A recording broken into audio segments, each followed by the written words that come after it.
This app's appears show you How to add text to sticker on iPhone.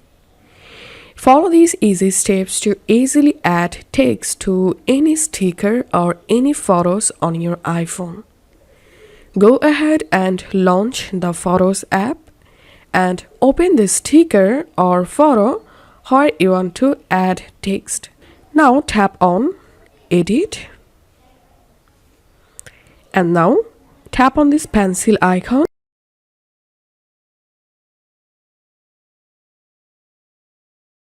Tap on this plus icon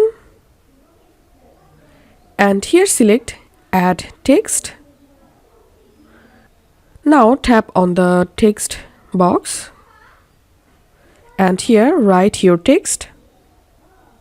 And after writing your text, tap on this three dot.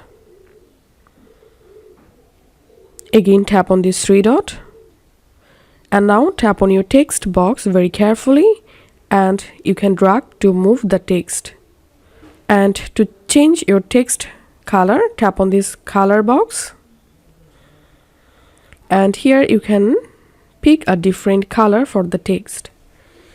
Tap on this BIU icon to make your text bold, italic, underline. To change your text size, tap on this size icon. And here you can change your text size.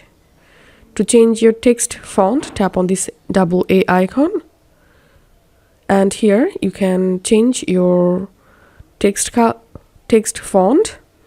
Then all you have to do is just tap on done. Tap on done. And that's it. This is how we can add text to sticker or photo in iPhone. If this video helped you out, please leave a like and leave a comment down below. Thank you for watching.